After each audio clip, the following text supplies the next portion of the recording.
السلام عليكم ورحمة الله وبركاته.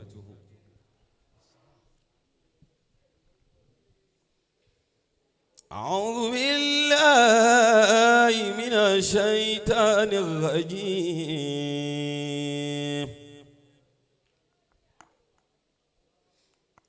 بسم الله الرحمن الرحيم.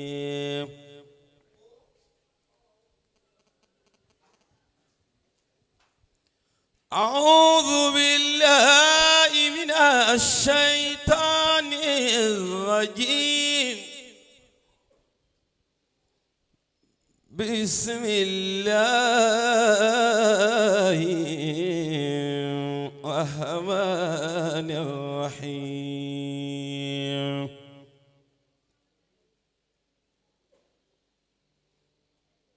آمن الرسول بما أنزل إليه من ربه والمؤمنون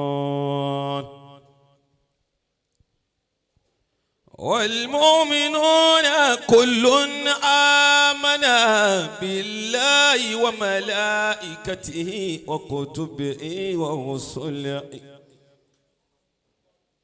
لا نفرق بين أحد من رسله وقالوا سمعنا وأطعنا غفرانك ربنا وإليك المصير. لا يكلف الله نفسا إلا وسعها لها ما كذبت وعليها ما اكتسبت. ربنا لا تؤاخذنا إن نسينا أو أخطأنا ربنا ولا تحمل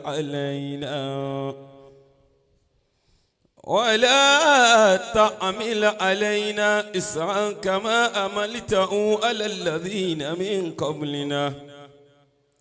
ربنا لا تؤاخذنا إن نسينا أو أخطأنا ربنا ولا تحمل علينا إصرا كما حملته على الذين من قبلنا.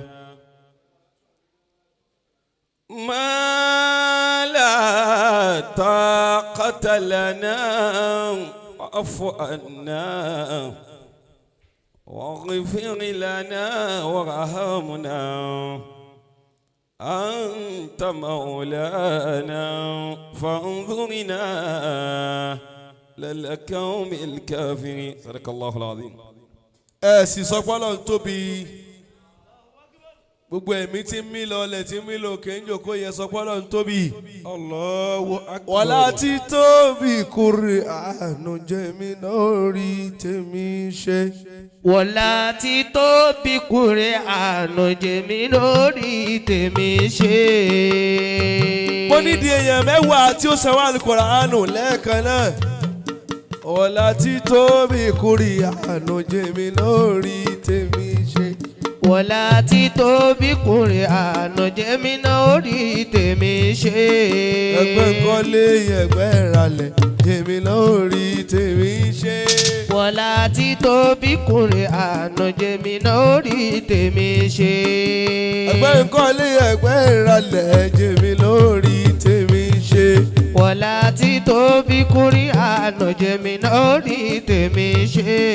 wọ́lá tí tóbi kúrè àánú jẹ́mi lórí tèmi ṣe. wọ́lá tí tóbi kúrè àánú jẹ́mi lórí tèmi ṣe. wọ́lá tí tóbi kúrè àánú jẹ́mi lórí tèmi ṣe. wọ́lá tí tóbi kúrè àánú jẹ́mi lórí tèmi ṣe.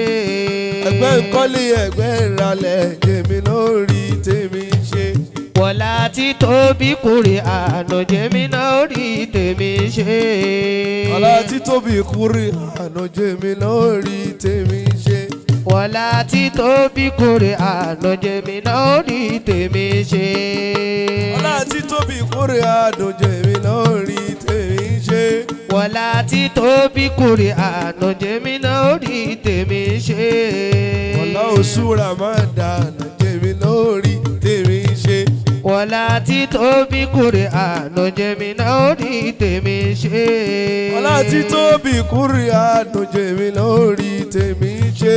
wọlá títóbi kùránù jẹ́mi náà rí tèmi ṣe. ọlá títóbi kùránù jẹ́mi náà rí tèmi ṣe. wọlá títóbi kùránù jẹ́mi náà rí tèmi ṣe. ọlá títóbi kùránù jẹ́mi náà rí tèmi ṣe. lọ́lá títóbi kùránù jẹ́mi náà rí tèmi ṣe. ó wá rí bẹ́ẹ̀ ẹ jẹ́ pé àfa alálùkùránù ẹlẹ́ẹ̀kejì wọ́n bá wa ké tilawatukal Qur'an. tilawatukal Qur'an khayru tijaratin. tilawatukal Qur'anu. tilawatukal Qur'an khayru tijaratin. àfa wa Ridwanullah yára ẹ máa bọ̀ ètò wa lọ́dún yìí kò sí tẹ́tẹ́rẹ́ ẹ̀ríkà ti bẹ̀rẹ̀ nu kò sí tẹ́tẹ́rẹ́ o. àfa Ridwanullah yára dà àfa Ridwanullah ayára. uqbala fi jannatil ma'wa. yakra'u lana ma tayassara lahu min ayati dhikril hakim. huwa minna huwa ma'ana huwa fina. àjọ wa ni aláàánú ayé àbí bẹ́ẹ̀ kọ́ ni ẹ kí Al-Qur'anu fún wa bismillah. Assalamu alaikum wa rahmatullahi wa barakatuh. أعوذ بالله من الشيطان الرجيم. بسم الله الرحمن الرحيم. لقد كان لكم في رسول الله أسوة حسنة لمن كان يرجو الله واليوم الآخر وذكر الله كثيرا وذكر الله كثيرا. ولما رأى المؤمنون الأحزاب قالوا هذا ما وعدنا الله ورسوله وصدق الله ورسوله وما زادهم إلا إيمانا وتسليما. من المؤمنين رجال صدقوا ما عاهدوا الله عليه فمنهم من قضى نحبه ومنهم من ينتظر وما بدلوا تبديلا. ليجزي الله الصادقين بصدقهم ويعذب المنافقين إن شاء أو يتوب عليهم إن الله كان غفورا رحيما